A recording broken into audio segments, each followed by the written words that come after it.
I'm so glad you're here. And you can take this in any direction you want. What is your background?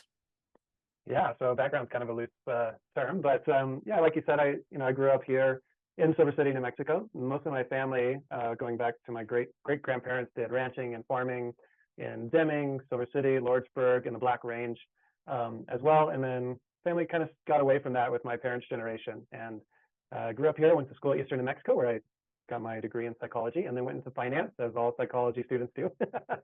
And yeah, just through some circumstances, my wife and family moved back here to Silver City, and I own a cleaning company, and that kind of got slow during COVID, as a lot of businesses did. But one thing we did is we participated in a CSA that the Frontier Food Hub put on here in Silver City, and that was kind of how I got introduced to this organization, was by participating in a local CSA. And just within the last, I guess it's almost been a year, I applied for a position here and got on. So it's been really great getting back into it, and even talking to ranchers that ranch the same ranches my family ranched for a couple generations, and making those connections have been really cool. That's amazing. Since this audience is mainly students, I'm going to pull out that what you've got your degree in probably has helped in other things, but you have gone in a couple of different directions. And then I'm also glad to know that you're relatively new in your career. I'm trying to grab people who have tried lots of different things or in different phases of their career. So yeah. Yeah, certainly. I think, aside from, my studies at university, it was really being involved on other things on campus, being part of an officer in the fraternity. I served on the Board of Regents at Eastern New Mexico University, and things like that really kind of put me business minded. And that's kind of how I followed from the extracurriculars I did, really led me into my career path, aside from just the degree I earned. Yeah, that is so great and so important. And then it sounds like as well, having coming back and having a cleaning company, and then your entry into the food system was actually from the consumer side, and that you got interested in being part of that organization.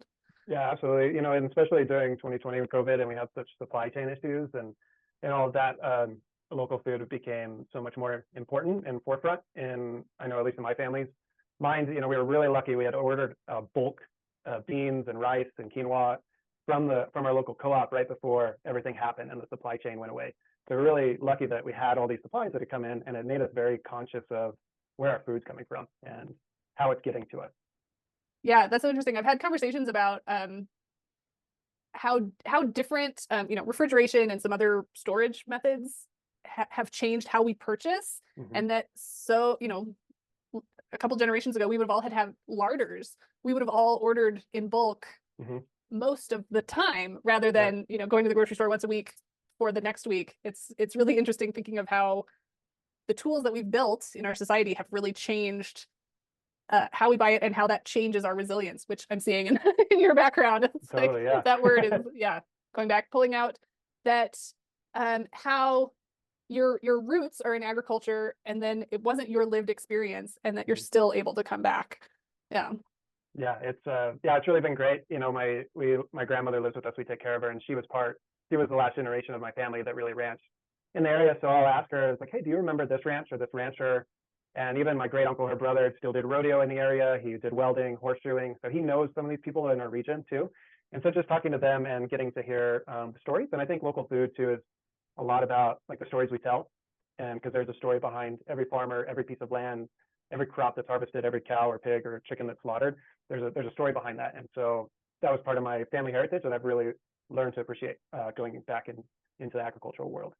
Oh, that's really cool. That's really cool. And how multi-generational, and how it can connect us to ancestors in really amazing ways. Yeah, absolutely. Oh, it must be really fun to talk to her. Oh yeah, she's got all kinds of stories. Awesome. Well, you just mentioned your great uncle with many hats of welding and rodeoing and everything else. How about you? Everyone in agriculture seems to wear many hats. What are some of the things you do professionally related to agriculture in the food system? Sure. So I work for the Frontier Food Hub. So we're not actually farming things. We're moving products. We're working with farmers. I am the program manager for the Frontier Food Hub. So that means I handle sales with the farmers that we work with. That means I'm working out contracts with local schools, senior centers, retail agencies. And then I'm also coordinating with the drivers that we have on picking up directly from the farmers, how we're doing deliveries. sometimes I have to go do those things. Because we're a very small organization, there's really only 3 of us that move all of this food around this region and even up into Albuquerque. So you kind of got to go with the flow sometimes and be willing to learn new things. In addition to that, we're HCAP Plus certified. So that means we have like the top level of food safety standards within our organization. So that involves a lot of tracking and taking temperatures and trainings and things that go with that. So sales, driving, food safety, there's a lot of different things we have to do. Wow. Yeah. And only 3 people. But I think that's something that is often invisible to the consumer side, right? It's like you go to the farmer's market and you get to talk to the farmer. But if that's the only, bunch of carrots they're selling is once a week at the farmer's market, that might not be enough. And finding someone who can distribute larger orders can keep them in business. So I think it's super interesting when you actually get to hear about like, man, somebody has to drive that to Albuquerque sometimes, and someone has to coordinate all of that. Yeah, certainly. I know there's a lot of great farmers out there that's their sole thing that they do is they go to farmers market, but there are those that have no interest in doing those things or really, having to wake up early on a Saturday and hope they sell. So, and as a nonprofit, we do these things as a service to our local community and farmers. We're not charging them anything to do the service. And so a big part of what we do is not just sell and move the product, but we also want visibility on the farmer, the rancher, who's growing the food. So it makes that more visible for the people that are receiving that food and they have an understanding of where their food's actually coming from. Yeah, like you said, like all of those stories. Yeah, absolutely. Yeah, neat.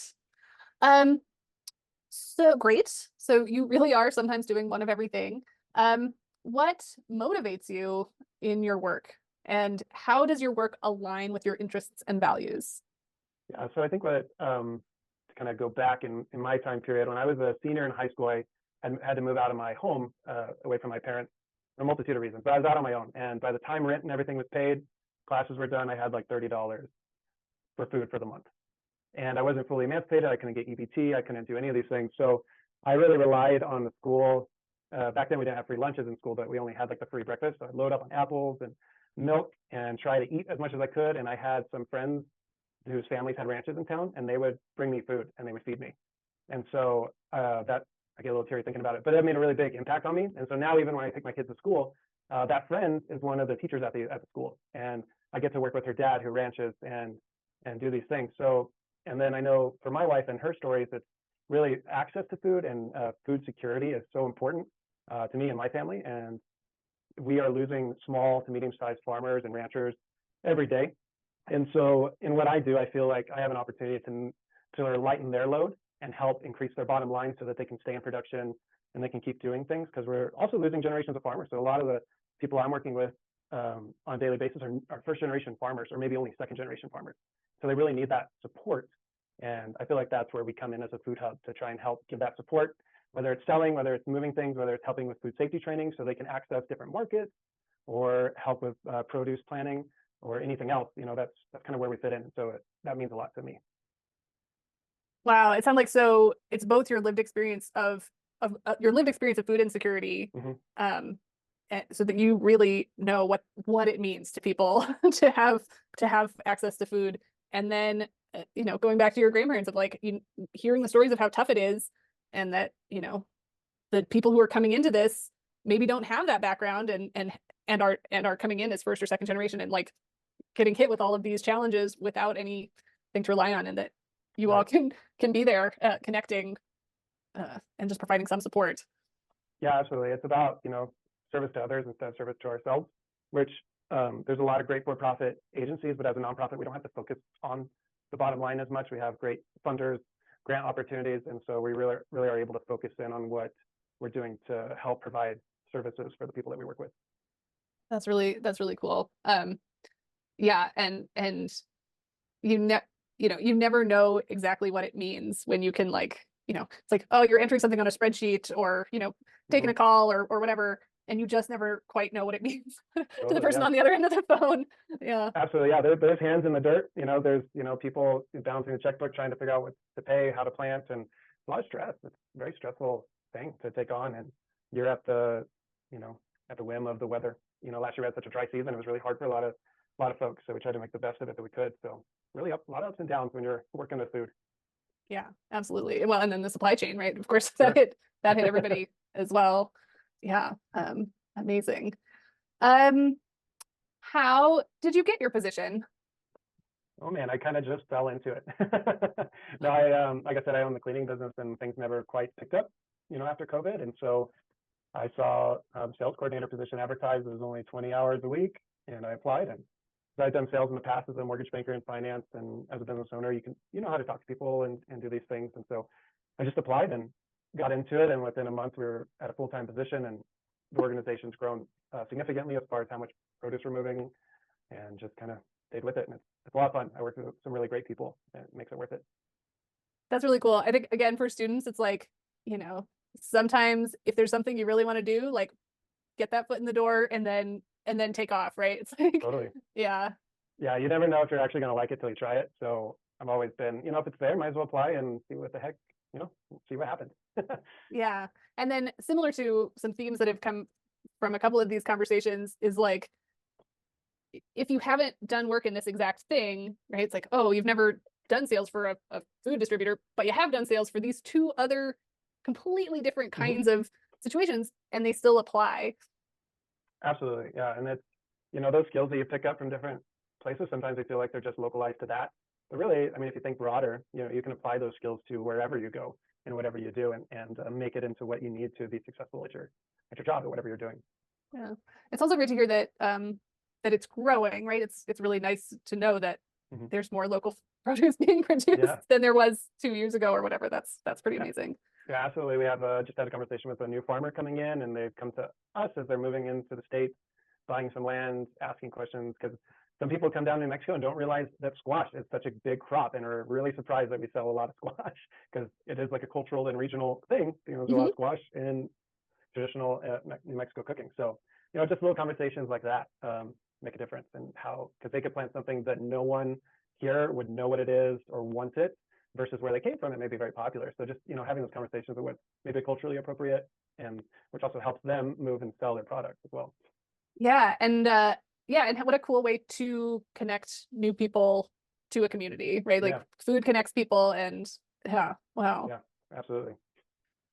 Very cool. Oh, we've kind of flown through. Now that we've sort of talked about those sort of big picture, what, why you're choosing to spend your time doing this work. Anything else of that, sort of the values or how you came to this work that's coming up for you?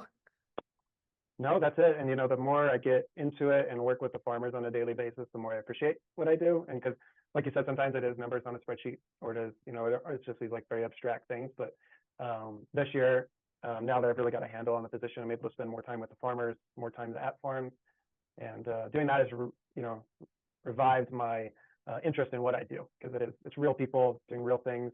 In addition to that, it really is like the institutions that we work with too. I mean, New Mexico's in a great spot with the New Mexico Grown Program, being able to fund specifically to buy local food that's going to local schools, local senior centers, early childhood education, that I know when my kids go to their school, they're eating food that was bought locally, and it's going to them. And have a conversation with seniors, and they can tell the difference in the quality of food because it was local. And they won't even, the folks preparing the food won't even tell them that this week was from New Mexico, but they'll ask, hey, what was different? Like something was different, and they can taste the difference in the food because it is local, regional food.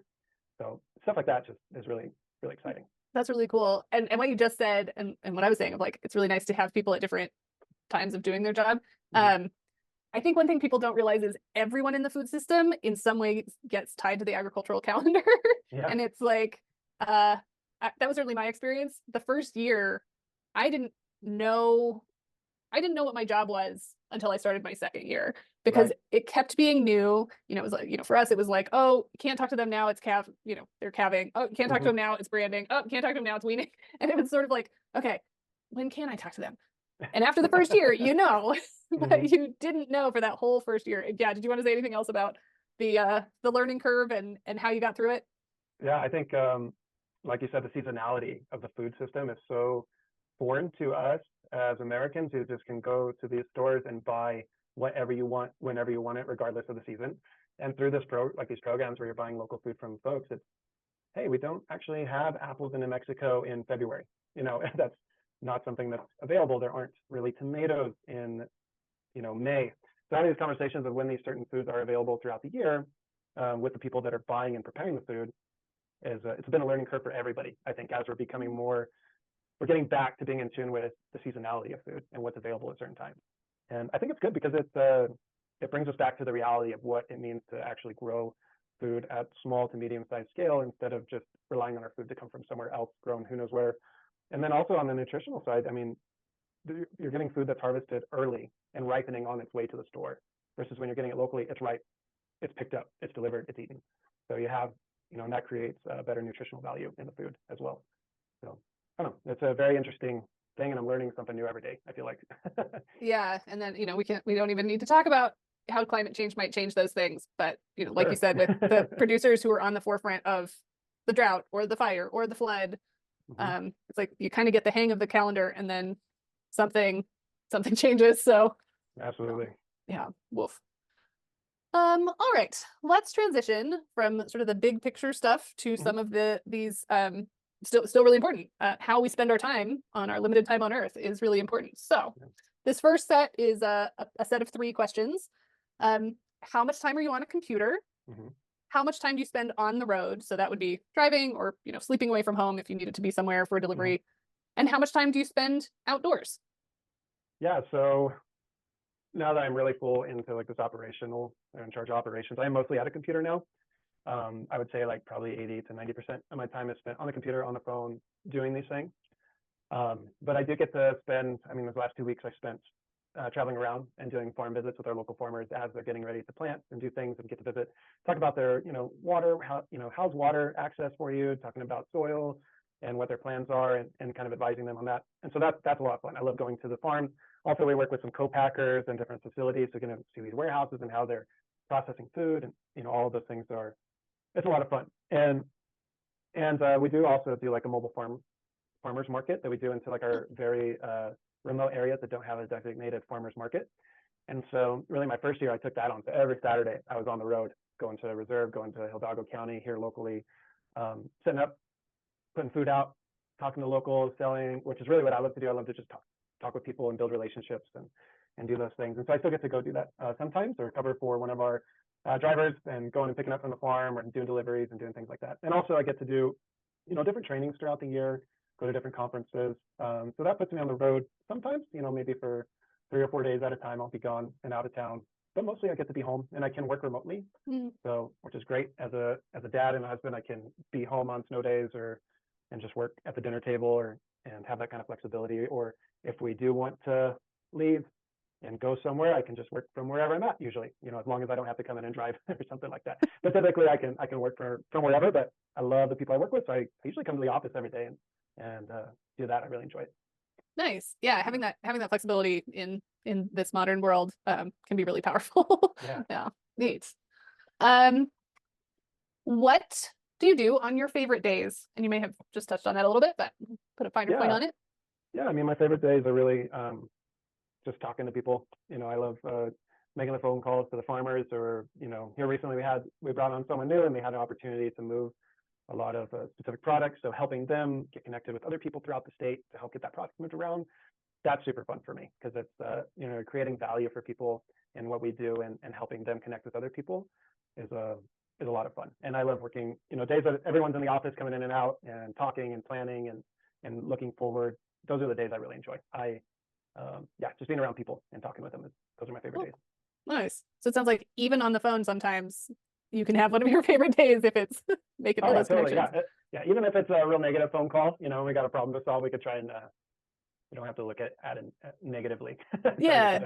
Right. So nice. Okay. How about the flip side? What do you not like about your job? Oh man, I really don't like spreadsheets. I think those little tedious tasks of tracking invoices, uploading documents, putting them into the files in Dropbox.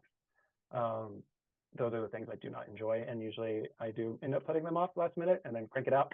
But I've been trying to be better this year and do a little at a time. But those are the things I don't enjoy, but it is a necessary part of what we do. So.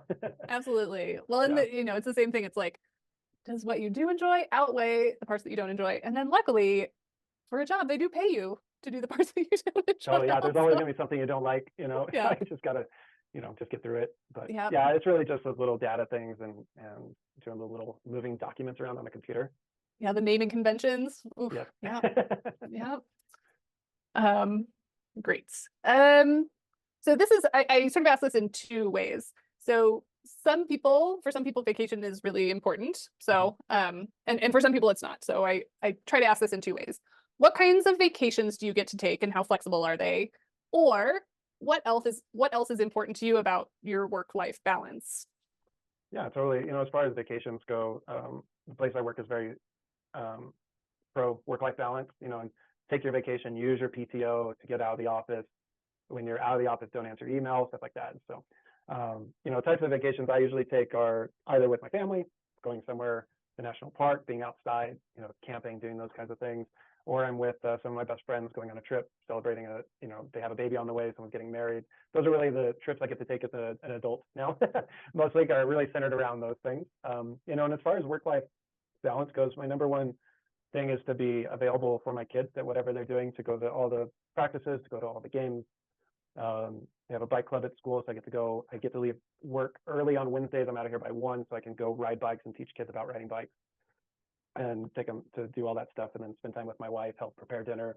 And I'm out of here on time every day. Like I said, I can work remotely too. So if I have to go and so I really enjoy the flexibility of that. And that's what I liked about owning my own business too, because I could make Mm. my own schedule, and it really worked. Coming in here, I can really kind of make my own schedule. There are certain things I have timelines around, but as long as you plan accordingly, you can really make it work. Yeah, it's so interesting. Some people really find like a 9 to 5 structure really useful, right, for them in structuring their Sure. day. And I think it's so important to know if you're that kind of person where you're like, oh, I really Hmm. want that. And then it's also really nice to know that there are options for taking off on 1 p.m. regularly, and that, that there's organizations that will help you build your timelines out to support that. Absolutely. Yeah. And, I learned recently that you can just set emails to go out at certain times. So I'll do a lot of work ahead of time, and time it to go right out when it needs to go out. Text messages to farmers, I can even time that. So there's ways you can work your schedule. And even sometimes I'll wake up at like 4 in the morning and just start working because I'm going to get out early, or I want to get out early. So I'll just start my day really early and go. But like you said, some people do need the very structured. But if you're at a spot in your life where you can be disciplined and still get the things done, finding a job that's flexible like this may be really good. Yeah, nice.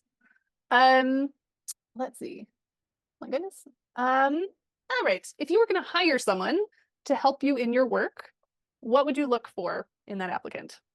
Yeah. So I always look for someone who's very personable, that can talk and speak in a way that's kind, energetic, problem solving. Um, I don't know, because in this field we're working with so many different personalities, so many different people with different religious backgrounds, ethnic backgrounds, political backgrounds, and to be able to hold space for all these people that you're working with and have respect for. Always looking for, like, we just hired someone who's 3 months ago, and we picked him because he was that person. He didn't necessarily have what the job necessarily required on every aspect, but it outweighed that by his personality and how engaging he was and how friendly he was, because he's going to be forward facing and doing these things. And with that also, besides personality and the way you speak with people, is the willingness to learn. Especially as a small organization, you do have to wear many hats and do different things. Of course, we want to respect people, that we don't push people too far or expect too much, but also that people need to be flexible and know that they're going to kind of go back and forth and be covering for other people and doing things. So yeah, just kind of well-rounded people that can self-motivate, talk to people, and just I don't know, because you get some people that know everything and have done it, but they're just not great to talk to, and they're not friendly. And that's great for some places where they want to go work, but when you're working with people every day, it's very important for me anyway, that because I don't know, you have these relationships. There's only so many people in New Mexico. There's only so many farmers. There's only so many buyers. So even if something goes wrong, you have to be able to de-escalate situations. You need to be able to talk with respect, and yeah, that's important to me. Yeah, and just pulling that thread of uh apply for jobs even if you're not 100% qualified. Totally. Because you don't know what people can look for or what they can Mhm. see in you, even if you don't meet all of those requirements, if you think that you can, if you think you can bring something, it's on you, the applicant, to really show that, like, hey, I don't have this or this or this, but man, I am gonna nail this part. I'm gonna move this forward, and yeah, Yeah, that is totally. something that people look for. No, yeah, it's your personality and how you present yourself can will be a great first impression is way better than having more skill in something. If you're comparing one person who has all the skills but doesn't have great attitude about their work, I wouldn't want to work with that person, honestly. And then I think, as I've served as like a youth leader, and I serve right now with some helping out a group at UTEP.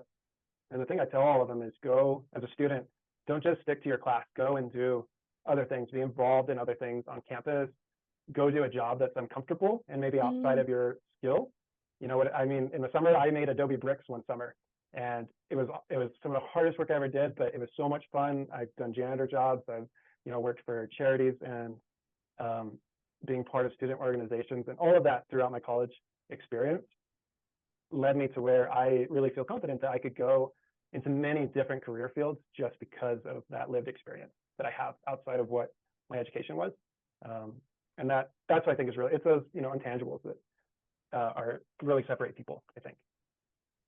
yeah, and then the other piece that really stood out is, in the food system, like you said, there really is, like, everybody eats. So you're Yeah, literally could be talking to anyone. Um, yeah, and it's like, ha can you hold on to what you believe in and your values? And like you said, be really respectful and engaging with people who don't necessarily share those same values, but you're part of the same system. that's right. Yeah, there's something that unites all of us, and it's food and water, right? Those two things are central to our lives and what we do. But yeah, it's funny, you go to these farm stands and you never know what you're going to hear and what people are going to say, and you hear it all. And just to go with the flow and yeah, don't get angry at people for whatever they think, and just let them think it. It's fine, and move on. Yeah. Yeah. But you know what? This apple tastes delicious. I think Yes. we can agree. Yeah, we all want to feed our community, and that's where we can start. Totally. Um, Yeah, find that common ground. yeah, yeah, absolutely. Um, well, thank you. That was my list of questions. Anything we missed? Anything that you feel like you wish you'd known, or somebody had you've heard it once before? Uh, I don't know. I think the thing I've really learned a lot about in this position is all the different aspects that go into food and our food systems, and to realize that it's not just farmers and a semi truck and a cafeteria, but there's all these pieces that are in between. Like when I met you at Western Stair, all these people doing this amazing research on sustainability specific to our region was amazing. And I had no idea that all this was going on until I got involved in it. And to not narrow our search, if you're interested in getting involved in food systems, to one thing, but really keeping, your mind open to other possibilities of where those careers could lead you and where you can be a valuable participant in that system. Because there's lots of opportunities. There's many ways to be involved. Um, yeah, and even just like I said, just volunteering in certain things, or or signing up for a job that doesn't even sound like maybe you could do, and you might be a great fit for it. So don't limit yourself, on in this field for sure. Yeah, and I'll just give a shout out. You're the second person who mentioned welding in relation to branching. So if anybody wants to go in the trades, apparently there's a lot of welders needed. Oh yeah, yeah, welders, building fence, all those things are so important. So. Right? It's like, all right, if you're sick of being in front of the computer, there's probably a job for you, and that's Totally. Yeah, and if you don't want to something. really talk with people, grant writing is so important in what we do, because there's so many nonprofits and farms. Part of what we do is we help our farmers write grants that they're eligible for. So that's something that people could get involved in as well. So there's lots of different ways you can help out your local regional farmers. Yeah, absolutely. Well, awesome. Well, thank you so much once again. I'm going to end the recording.